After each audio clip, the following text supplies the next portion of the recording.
يلا حط الفيديو في التلفزة وقوي في الصوت واسمع لي هيك التقرميشة.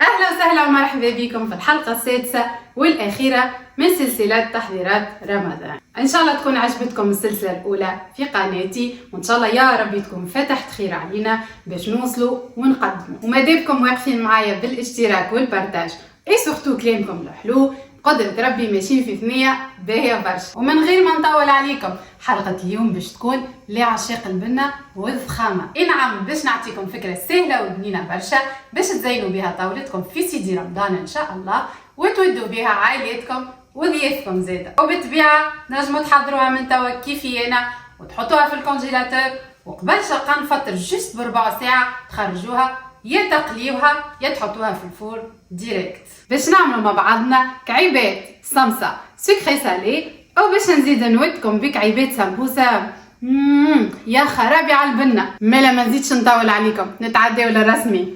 باش نبدا بتحضير فخس السمبوسه. اول حاجه قليت كونتيتي باهيه نتاع اللحم مفروم مع البصل والزيت، وفوحت بالكدا فلفل اكحل ملح كركم فلفل زينه شويه تابل شويه ثوم بودر. من بعد خديت كميه باهيه نتاع سبنيغ، جست قليتها في شويه زبده اكاها ولا فاحله حتى شيء.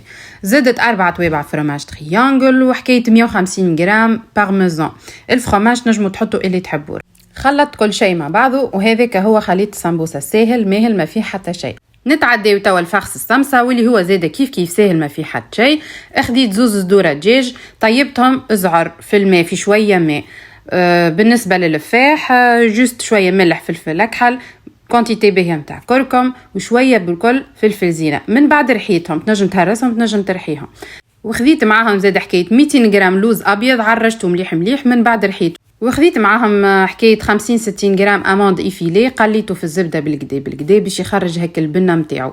نتعدى تو نفوح اللوز كيما نعملوا بالضبط في السمسه السكري. زدت مغرفتين سكر ناعم اللي هو سكر غلاس، وعليهم مغرفه كبيره زهر ماء الزهر. خلطتهم مليح وحطيتهم معاك الدجاج هذاك الطايب، وكملت حطيت كميه اللوز ايفيلي هذاك وخلطت الكل مع بعض وحطيت على جنب. نتعداو توا للمونتاج نتاع السمسه والسمبوسه. كيما تشوفوا باش نستحقوا ورق الملصوقه انا نستعملوا صناعي مش الدياري. تنجموا تستعملوا الدياري ولا تنجموا زاده تستعملوا البات فيلو، كيف نفس النتيجه، اما انا نحبذ ديما الورق الصناعي يجيني مقرمش اكثر. وبالطبيعه حاولت نقصهم في شكل مستطيل كيما تشوفوا متساويين. للمونتاج باش نستحقوا كميه باهيه من الزبده الذائبه، وللتلصيق الورقه في الاخر مش نستحقوا اصفر عظمه. تنجموا تلصقوا باصفر عظمه ولا بشويه فرينه محلوله في الماء. ناخذوا الورقه نتاعنا ندهنوها من الجهتين، نحطوا مغرفه كبيره في الاكستريميتي يعني في طرف الورقه بكل في اولها، ونبداو نروليو كيما شفتوا في الفيديو نعملوا بالمتخالف باش نكونوا شكل نتاع مثلث. كي نوصلوا للاخر بكل نقصوا شويه من كل الاطراف نفينوهم، ندهن شويه بالاصفر العظمه ونلصقها من الداخل كيما شوفوا في الفيديو بالضبط. حكايه وسع بال راك تعمل الاولى وثانيه يدك تخف وتستانس وتولي ما شاء الله. ونخليكم توا تزيدوا تثبتوا وتدقوا مليح في طريقه تشكيل السمسه لين توفى الكونتيتي الكل.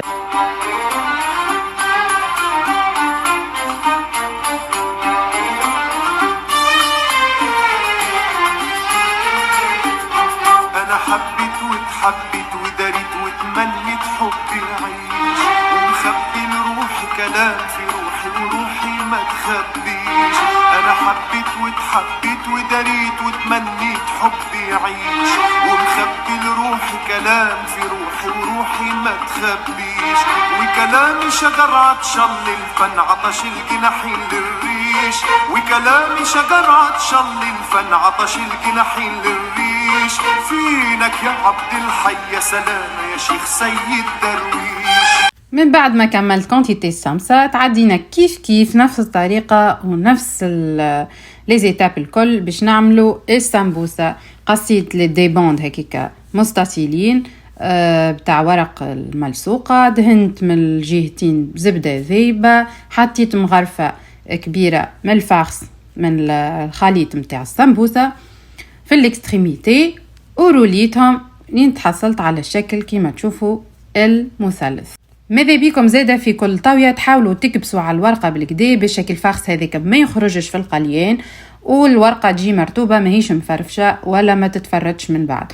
وسورتو تلصقوا هيك اللي قاعد في الاخر بكل بشويه اصفر عظم وتدخلوه لداخل وتجيكم ورقه مزيانه ومرطوبه تعمل 66 كيف. ومن بعد ما كملت كمية السمسة والسمبوسة تعديت باش نذوق كعيبات، قليتهم في الزيت. راهو فما طريقتين تنجم تقليهم في الزيت، والا جست تدهن بشوية زيت من الفوق وتحط في الفور ولا في الاير فراير. بالنسبة لي حبيت نذوقهم مقليين خاطر انا في العادة ديما نعملهم مقليين، وهذيك العادة طريقة الاحتفاظ بهم شهر رمضان. تاخذ ساشي اليمونتير تحط الكونتيتي اللي تحب عليها، تكتب من فوق سمسة ولا سمبوسة وتحطهم في الكونجيلاتور. مش قلت لكم حاجة سهلة ومضخمة؟ مالهم عليك كان تعمل لايك وكومنتير وتزيد تبعثوا لي العزيز عليك باش تودوا بالرسالة هذه البنينة برشا.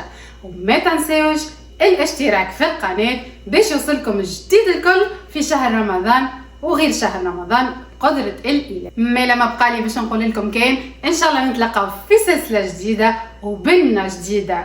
باي.